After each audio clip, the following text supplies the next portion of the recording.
Como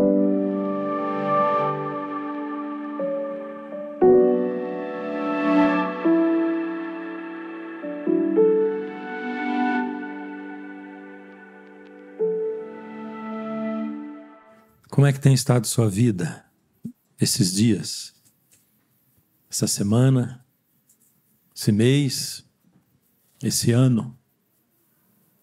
Como é que ela tem estado? Em todas as coisas que envolvem você, teu trabalho, tua família, teus sentimentos, tuas realizações, os caminhos que você escolheu. Como é que tem estado?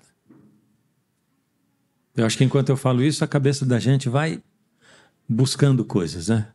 Buscando situações, ressuscitando sentimentos, fazendo conexões com coisas que vão acontecendo. Quero convidar você para abrir a Bíblia em Provérbios, no capítulo 9. E vai ser o nosso texto para meditação hoje. Uma coisa que é muito difícil de se conseguir, mas que é muito preciosa, e a Bíblia diz que a gente deve buscar isso como quem busca a prata e o ouro. Se você descobrisse que no quintal da tua casa tem uma mina de ouro, onde você cavasse ele já saísse nas barrinhas ali, sabe? Aquelas que a gente só vê na TV, né? Mas que tivesse a 20 metros de profundidade, o que você ia fazer, né? Pois é isso que a Bíblia fala. Que a gente deve buscar sabedoria como quem busca a prata e o ouro. Toda vez que eu faço um casamento, por exemplo, eu fico pensando no que o sermão de casamento que o pastor faz contribui na vida dos noivos, né? Eu tenho certeza absoluta que é muito quase nada. Muito quase nada. É uma coisinha, primeiro porque não sei se eles prestam muita atenção, né? E mesmo que eles prestassem, você ensina um filho a vida inteira, cria aquele filho, aí ele vai se tornar pai. E aí você pode dar todos os conselhos do mundo, ele pode ler todos os livros do mundo. Quem vai se casar pode fazer um curso de noivos, sempre faz, a gente pede, vai fazer o curso de noivos, né? Porém, a vida vai ser vivida mesmo nos momentos em que as coisas acontecem, na decisão que você vai tomar naquele momento. E aí você fala assim, puxa vida, né? Na hora em que acontece, a pessoa precisa ter discernimento. Tem que ter sabedoria para decidir, para raciocinar. E sabedoria é um negócio que é muito diferente de inteligência, por exemplo, né? A gente vê muita gente inteligente que não é sábio. Mas também a gente vê alguns sábios que não são cultos, por exemplo. E enquanto eu estou falando isso aí, eu estou me lembrando, né, a primeira igreja onde eu fui pastor. Com 24 anos de idade, eu tinha me formado no seminário, me formei com 23, e com 24 eu era pastor de uma igreja, aliás, de 3 igrejas. E aí, de cima de toda a minha experiência de 24 anos, né, lidar com todas as situações que uma igreja oferece para a gente. Perdidinho de tudo, né? E aí as coisas vão acontecendo e a gente, puxa, tem coisa que é de arrepiar o cabelo, né? E aí as pessoas querem uma decisão do pastor. Você é o pastor, o que você decide, o que você fala e tal. E entre as pessoas que eu visitei na igreja, logo no início, porque eu estive nessa igreja só 1 ano e depois fui lá para cantar nos Arautos de Rei, já não fiquei ali. E nesse ano, uma das primeiras pessoas que eu visitei foi a irmã Maria. A irmã Maria era uma senhorinha com mais de 80 anos, não sei exatamente a idade dela, e que depois da primeira vez que eu visitei, eu acabei voltando mais 3 ou 4 vezes lá. E o motivo pelo qual eu voltei era totalmente egoísta, era por mim mesmo, não por ela. Porque ela era tipo uma fonte onde eu ia beber. Ela recarregava as minhas energias, sabe? Eu saía de lá assim. Ela era totalmente analfabeta, morava num terreninho, que eu não sei nem se aquilo era ocupação, mas ela morava ali numa casinha muito, muito simples, um quintal de terra, chãozinho de tijolo assim, sem nenhum tipo de acabamento. Mas ela era muito sábia. O mais incrível era o seguinte, toda vez que eu ia lá, dava a impressão que Deus tinha dito para ela assim, tudo que eu precisava ouvir, porque ela ia resolvendo todos os meus problemas assim, sabe? Sem eu contar nada, sem eu perguntar nada. E é incrível que Deus fala de muitas maneiras, né? Você pode até dizer assim, não posso ver Deus, mas Deus fala de muitas maneiras. Ele fala pela palavra, e a Bíblia não serve só para a gente ler e estudar, ela serve para Deus falar com a gente. Aliás, o nome dela é a Palavra de Deus. É quando Deus fala com a gente. Deus fala através dos acontecimentos, né? Deus fala através do discernimento do Espírito, Deus fala através de pessoas. Ele falava muito comigo através da irmã Maria. Logo na primeira vez que eu fui, eu me lembro, eu estava sentadinho assim, ela não tinha sala, ela só tinha uma cozinha assim, né? Uma mesa de madeira no meio da cozinha, e a gente ficava ali conversando, e a portinha aberta com o quintal de terra assim, e ela diz assim, Jesus vem conversar comigo aqui. Eu falei, é? E como é que isso acontece? Ele vem ali, ó, perto daquela cerca, tinha uma cerquinha de arame farpado, né? Aí eu chego ali pertinho assim, aí ele sorri para mim. Eu não tenho dúvida de que Jesus ia lá conversar com ela, sabe? E eu saía de lá abastecido de muita, muita sabedoria, discernimento. Era um negócio estrondoso, né? E a gente vê na vida da gente que você vai conhecendo as pessoas e vai se conhecendo também, né? E ao longo da vida a gente vê pessoas que realmente vão envelhecendo, vão ficando velhos e cada vez mais sábios. Mas tem outros também que vão envelhecendo, ficando velhos e velhos, só isso, não tem mais nada. Porque a sabedoria também não tem sempre a ver com o tempo que você vive. Tem a ver com discernimento, com olhar para si mesmo. Tem muito a ver com esse verso, esse texto que a gente vai ler. Salomão é considerado o maior sábio. E de novo, né? Poxa, me choca essa coisa positivamente, né? Essa coisa de Deus ser tão aberto na palavra, dele mostrar as mazelas do ser humano, dele expor, né? E Salomão, que é conhecido como sábio, a gente sabe que a vida dele era um gráfico assim, um tempo lá embaixo no abismo e tal, mas ele é o sábio Salomão. Num momento da vida deixou de ser sábio, mas ele voltou para Deus, né? Porque não tem sabedoria sem Deus. Pode ter certeza que no tempo que ele estava longe de Deus, ele não era sábio. E como aqui fala de sabedoria, o texto que a gente vai ler, eu fico pensando, né? Primeiro que a Bíblia diz que o conhecimento de Deus é o princípio da sabedoria. Ou seja, não tem sabedoria de verdade se não for com Deus, se for apartado de Deus. Aí a Bíblia completa e diz também que a sabedoria do homem é loucura para Deus. Por isso que a sabedoria de Deus parece loucura para o homem.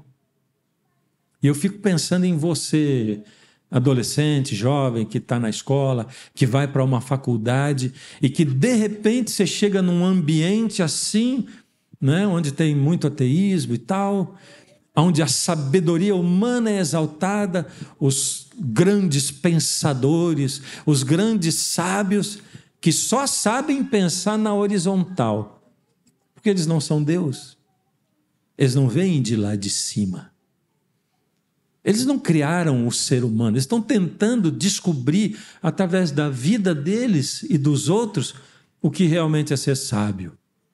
E de repente, para você, olhando os outros, pode até parecer que a sabedoria de Deus é loucura, não é verdade? Mas a Bíblia diz, a sabedoria dos homens é loucura para Deus. O conhecimento de Deus é o princípio da sabedoria. E quando fala de conhecimento, quando a Bíblia fala de conhecimento, ela está falando de aproximação, de intimidade. E aí Deus está dizendo assim, quanto mais intimidade você tiver com Deus, Ele vai fazer você mais sábio. Mais sábio. A gente vai ler o texto. Vou começar no verso 1, mas antes disso eu quero chamar você para orar.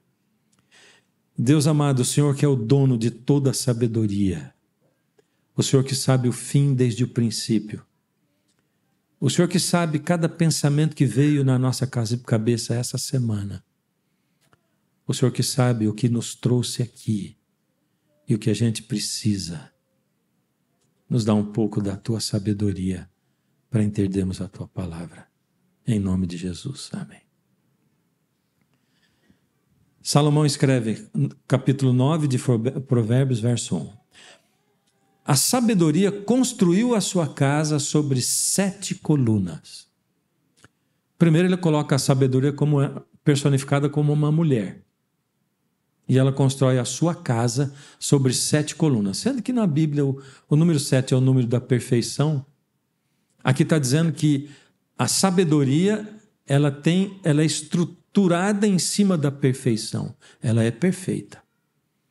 Aqui está a casa da sabedoria estruturada sobre 7 colunas. Mandou matar animais para uma festa. Preparou vinho e pôs à mesa.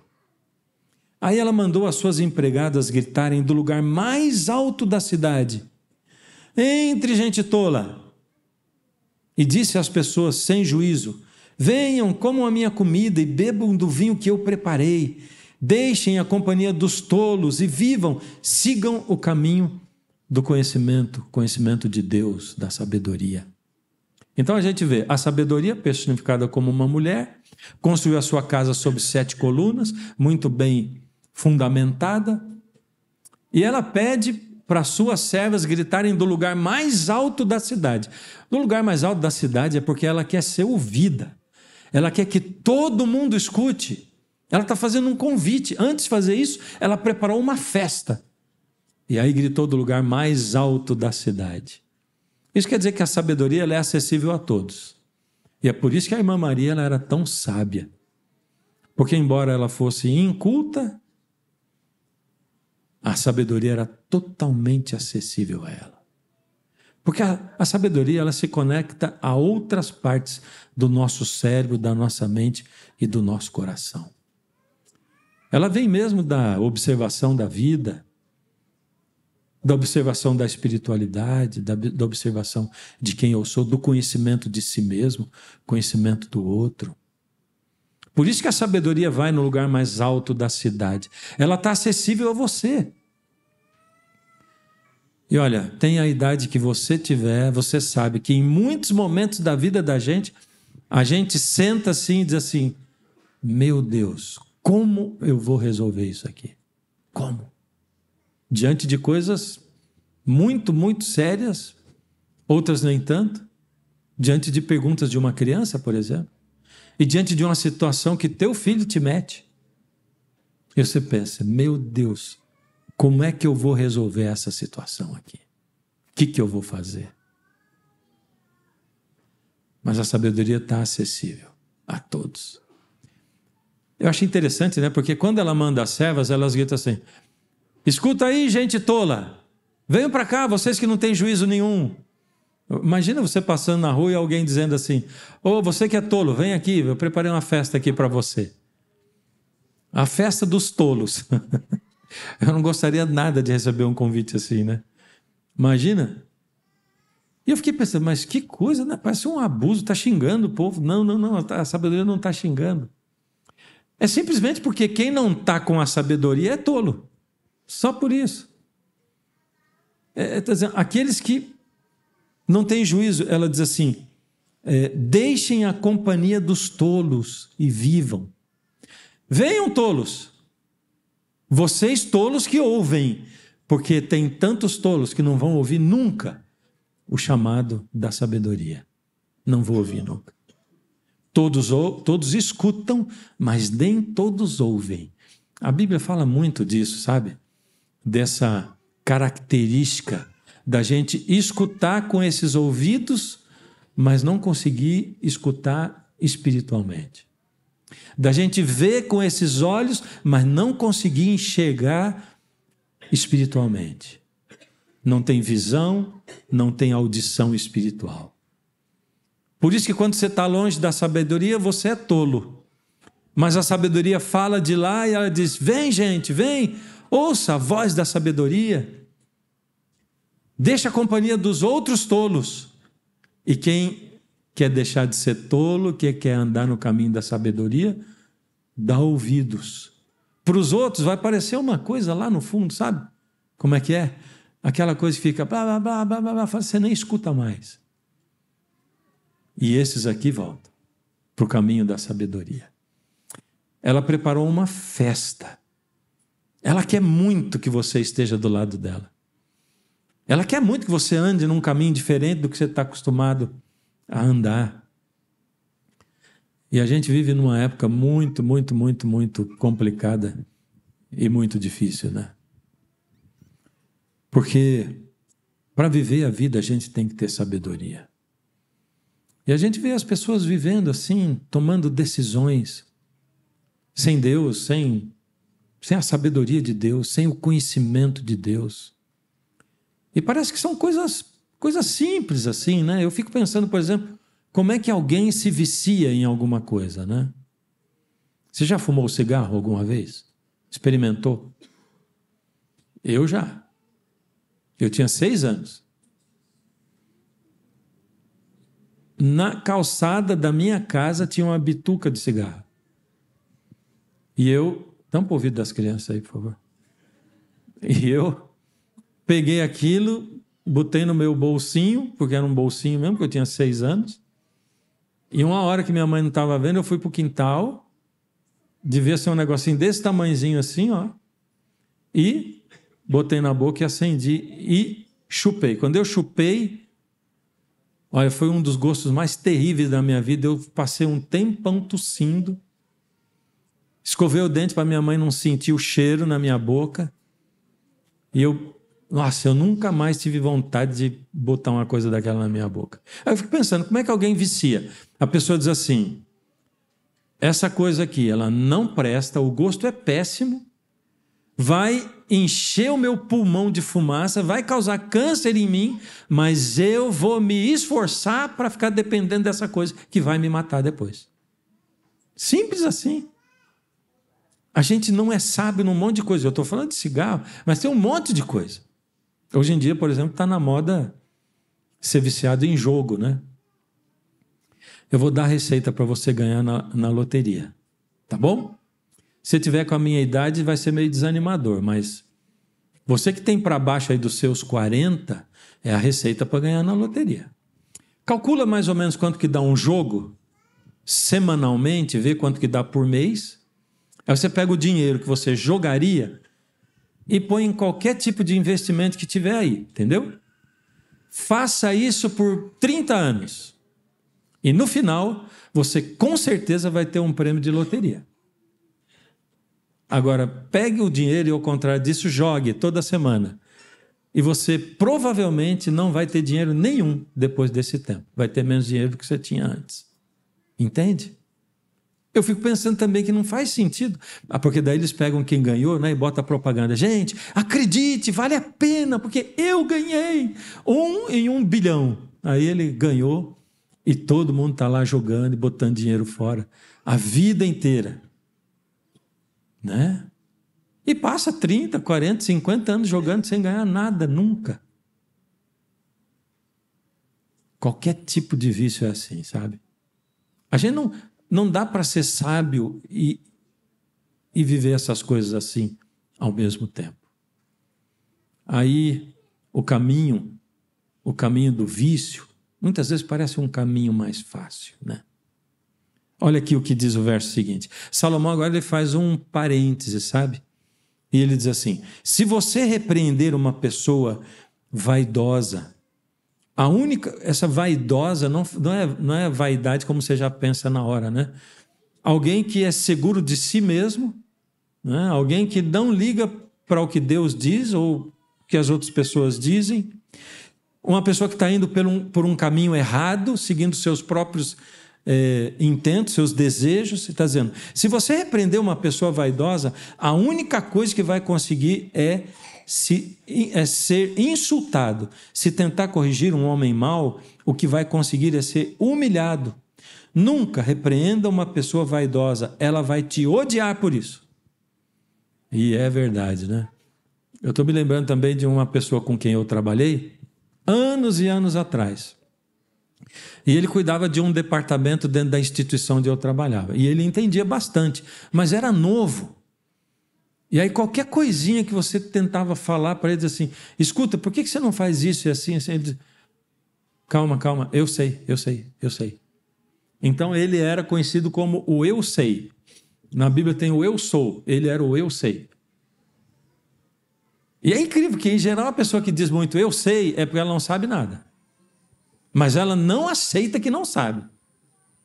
E aqui está dizendo assim, se você tentar repreender uma pessoa assim, ou tentar ensinar, ela vai ficar com raiva de você. E aí eu fico pensando do outro lado, né? Pensando, puxa, e eu? Quando alguém me repreende, eu fico com raiva? E a resposta é sim. O primeiro sentimento que me vem é raiva. Depende do que for, lógico. É que eu estou lembrando também, quando eu era adolescente, eu devia ter lá meus 17 anos, eu estava namorando. E num sábado na igreja, eu pus a mão por trás da minha namorada, em cima do banco assim, e pôr a mão no ombro dela, né? Gente, nós estamos falando de 47 anos atrás, tá? Esse ano a gente faz 40 de casamento e namoramos 7. Aí, eis que depois de 5 minutos, não fez barulho, mas era o diácono, o irmão Geraldo. Chegou e me cutucou aqui do lado e falou no meu ouvido, igreja não é lugar de namorar. Era assim, viu, gente? Naquela época era assim. E aqui naquela hora, como eu sou sábio, eu disse, obrigado, irmão Geraldo. Não foi nada disso. Eu fiquei com muita raiva, mas com muita raiva mesmo do irmão Geraldo. Passei um dia que eu não conseguia nem pensar no irmão Geraldo. Aí durante a semana foi digerindo. Bom, era o que se ensinava, o jeito que se vivia naquela época. E eu fui lá pedir desculpa para o irmão Geraldo e falei, você nunca mais vai ter que me falar isso aí. E pronto. Foi assim. Aqui diz assim, mas se você corrigir uma pessoa sábia, ela o respeitará. Qualquer coisa que você ensina a uma pessoa sábia, isso a torna mais sábia ainda. E tudo que você diz a uma pessoa direita, aumenta a sabedoria dela. Então Deus está dizendo o que para mim, para você? Diz assim, fique aberto para ser repreendido. Quando alguém repreender você ou mostrar um erro seu, você pode até na hora explodir, você pode achar ruim. Mas, criatura, pensa naquilo depois. Reflete. Pergunta, será que eu estou errado? Será que eu estou certo? Tudo bem, se você estiver certo, não tem problema. Mas se você estiver errado, reconheça. Porque isso é ser sábio. Isso é ficar mais sábio ainda. Porque a gente aprende muito com os nossos erros e com os erros dos outros também. Aí Salomão não termina a história por aqui. Porque ele colocou a sabedoria como uma mulher que construiu uma casa, que fez uma festa, e que é acessível a todos. Agora no verso 10, ou melhor, no verso 13, ele diz assim, a falta de juízo, agora é outra mulher. A falta de juízo é uma mulher espalhafatosa, tola e sem vergonha. Já conseguiu imaginar a falta de juízo aí? Diferentes da sabedoria, ou não é? E o nome dela é falta de juízo porque ela não é sábia. Ela é o oposto da sabedoria. Como ela é? Aí diz assim: ela se senta à porta da sua casa ou num banco, no lugar mais alto da cidade, e grita para os que passam preocupados com os seus negócios. Espera aí agora. Aqui está dizendo que a falta de juízo é acessível a todo mundo também. Do mesmo jeito que a sabedoria. É acessível. Está aí, na tua mão. Toda vez que você escolher um atalho, você vai estar escolhendo a falta de juízo. E a gente gosta muito de atalho, não é? Olha, a gente gosta tanto de atalho que outro dia eu estava fazendo uma caminhada para exercício, né? E de repente eu olhei assim um atalhozinho e falei, e vamos por aqui, né? Vamos cortar caminho. Aí minha mulher disse, mas nós não estamos fazendo exercício? Ah, é. Tomar atalho quando você está fazendo exercício não faz sentido, né? A gente faz um monte de coisa sem sentido, assim. Mas a gente adora atalho. É por isso que o jogo ele é tão atrativo, né? É um atalho para eu ganhar dinheiro. Aí você sabe que não existe investimento que vai dar 5%, 10%, 15% ao mês. Mas, de repente, uma pessoa da sua confiança, que já foi enganado por outro, né? Ele diz assim, isso é seguro, olha, eu ganhei dinheiro, é seguro. E bem na hora que você entra, o treco desmorona, né? A pirâmide cai. Poxa, mas você está cansado de saber. Não tem atalho. Não tem atalho. Jogo não é atalho. Está na moda ser viciado em jogo, né? Até por isso que eu lembrei dessa coisa. A gente vai deparando com situações, gente. Atalho para ser feliz. Não tem atalho para ser feliz. Tem um caminho de busca, de aprendizado, um caminho de ser repreendido, de pensar, um caminho de conquista, de construção. É assim. Porque a falta de juízo é acessível a todos também. Ela também se senta no lugar mais alto da cidade e grita. Ela grita para quem? Olha, eu gosto desse negócio aqui. Estou lendo a Bíblia na linguagem de hoje, né? E diz assim, e grita para os que passam preocupados com os seus negócios. É o que a gente mais faz hoje, não é não? Você não anda aí pela vida preocupado com os seus negócios? Está preocupado com a escola, está preocupado com a carreira, está preocupado com o futuro, está preocupado com os filhos, está preocupado o tempo todo. A gente tem... Você sabe como é que é a ciranda da ansiedade? A ciranda da ansiedade são mais ou menos 5 assuntos que ficam se revezando na tua cabeça, assim, sabe? Tinha um negocinho antigamente que era um disquinho assim, que você ia passando e ia passando a figurinha, né? Quando acabava, começava tudo de novo. Assim é esse ciclo aqui da ansiedade. 5 assuntos. Aí você fica, eu estou preocupado com minha mãe porque ela está doente, sei que lá. O próximo, estou preocupado com a minha filha porque ela está com ansiedade, sei que lá. Aí, Quando acaba, você volta na mãe, depois vai para a filha, e vai assim. Parece que você passa o dia inteiro focado na tua vida, nos teus negócios, como é que eu vou ganhar dinheiro para aplicar, ou como é que eu vou ganhar dinheiro para pagar as contas. A gente está sempre ansioso. Esse círculo está sempre na nossa cabeça, né? E aí Deus está dizendo, é assim que você está vivendo a vida. Você é alvo da insensatez, da falta de sabedoria, da falta de juízo. Você é candidato a viver essa vida, vivendo uma vida totalmente sem juízo e não construir nada. Você é alvo dela. E ela grita aos que passam preocupados com seus negócios. O que ela grita? Ela grita, entre gente tola. É interessante, não é? Porque ela grita, eu disse assim, sabe por que a sabedoria está dizendo? Entre gente tola, é porque quem está longe da sabedoria é gente tola, né? Porque não é sábio. E agora, a falta de juízo? Entre gente tola, o argumento já não serve, né? Entre gente tola, é porque a falta de juízo é craque em parecer boa. Ela é craque em disfarce. É por isso que jogar parece tão bom. Por isso que viciar em drogas, em cigarro, em bebida, parece tão bom. tudo parece muito bom. Não tem nada que parece ruim. Por isso, viciar em pornografia parece tão bom, porque tudo oferece um prazer assim, muito imediato.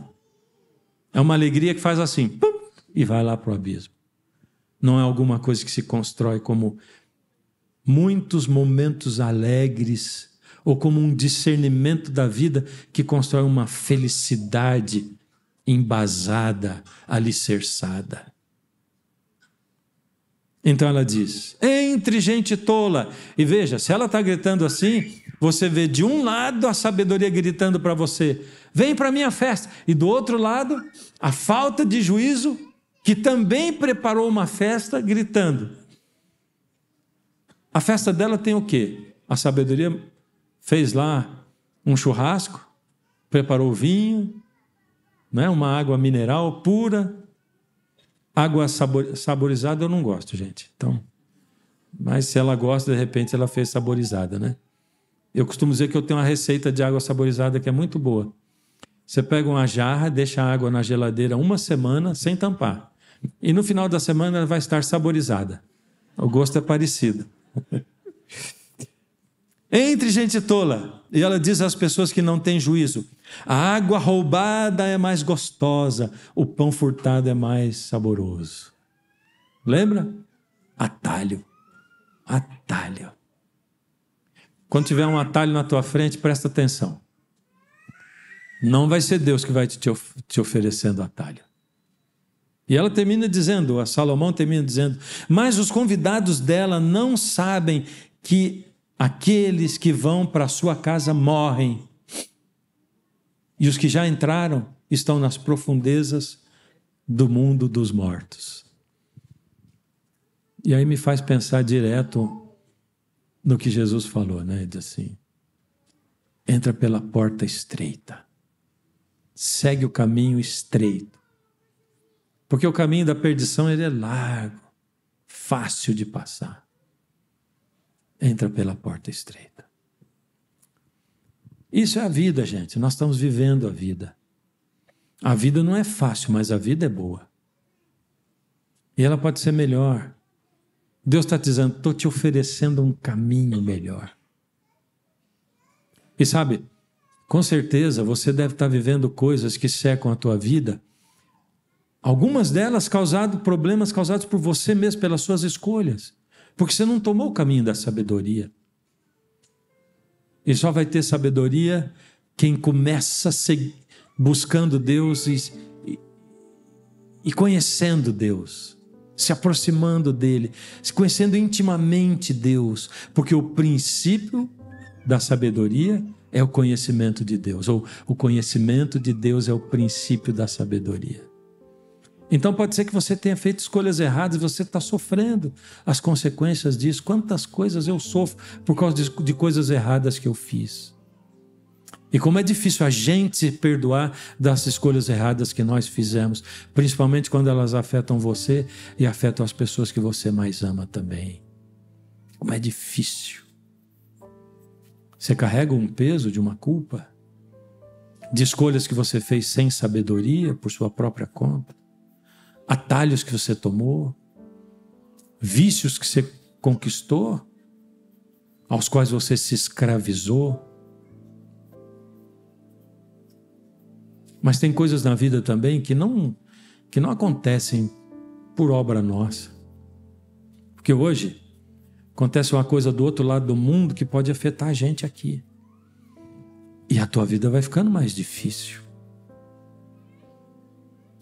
Tem decisões de governantes mundiais, nacionais, da cidade, governantes da igreja, líderes, ou quem sabe dos teus pais, que dificultam a tua vida também. Tem outras causas, uma doença, por exemplo, pode causar um estrago enorme na tua vida, sem que você tenha feito nada para adquirir aquilo ali. Essa é a vida. Mas Deus está dizendo assim, Eu sei que a tua vida aí não é fácil. Eu sei que você passa por problemas. Mas se você tiver sabedoria, você vai conseguir passar por isso de um outro jeito. Entende? Sabedoria. Não adianta buscar sabedoria humana, viu? Os sábios do YouTube, os sábios da filosofia, os grandes pensadores, eles só conseguem ver a vida na horizontal. Porque só aquele que vê tudo de cima sabe o fim desde o princípio e sabe o caminho da sabedoria. E se de verdade o atalho não é o melhor, e se de verdade a porta estreita e o caminho estreito são os caminhos da sabedoria, quer dizer que Deus está nesse caminho. Quer dizer que Ele caminha com a gente. E Ele diz: ainda que você ande pelo vale da sombra da morte, você não vai temer, porque eu vou estar com você. Eu vou estar conduzindo você, vou caminhar com você. Essa é a sabedoria do Senhor. Mas de novo a resposta é da gente, né? Como você quer passar pela vida? Como você quer enfrentar os problemas, as dificuldades? Como você quer enxergar o mundo, você mesmo e as coisas que estão ao seu redor?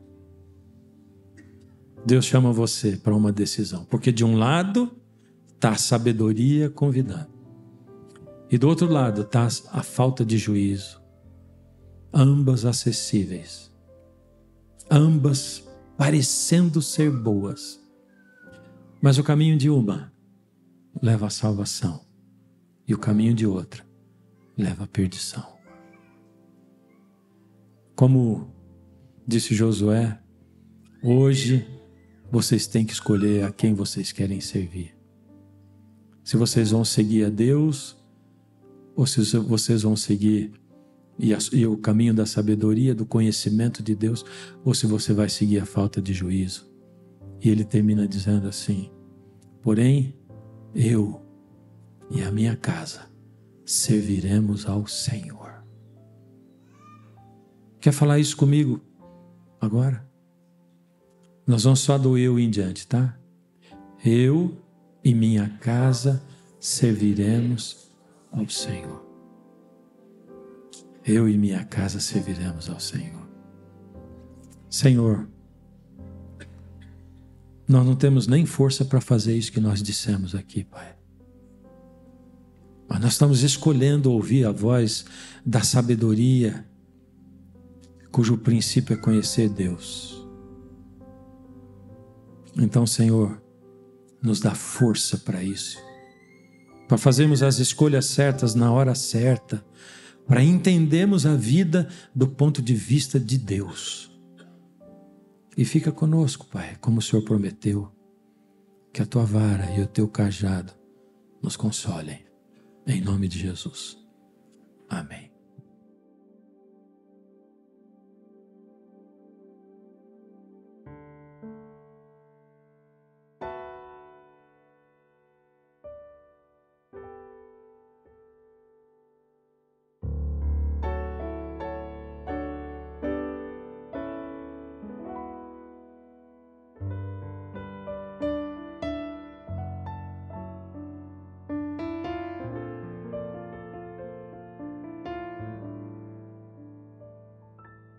De todo meu coração quero pedir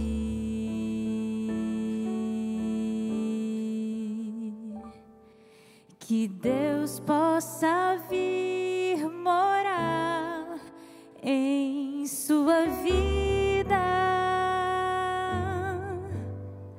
que te guarde ao entrares ou saíres de qualquer lugar, proteja o que é teu, te faça crescer e prosperar.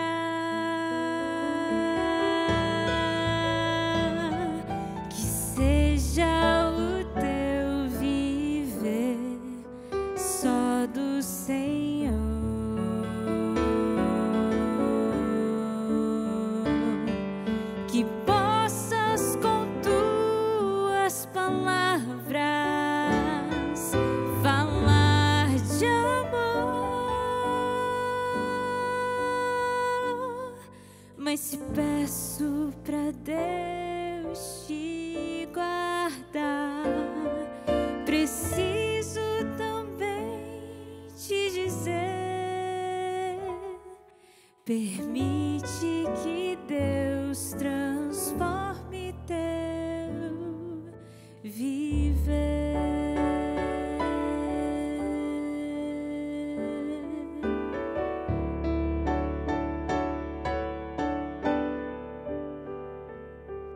De todo meu coração quero pedir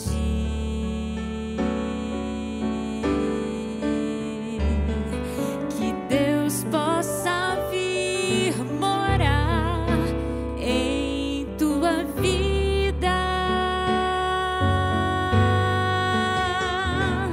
que te guarde ao entrares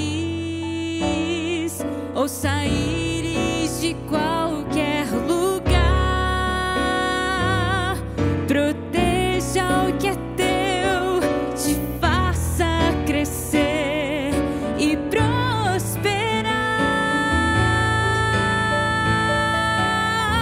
que seja o teu viver só do Senhor.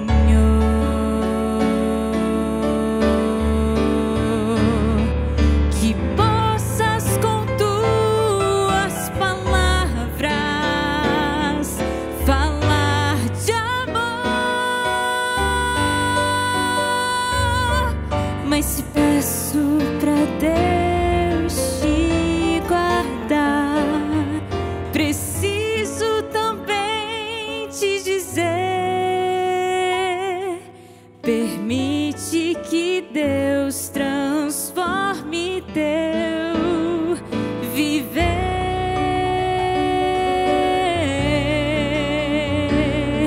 pra que viva sem medo e sem culpa,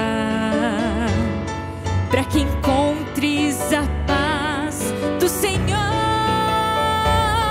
sem perder a esperança de ver Jesus voltar.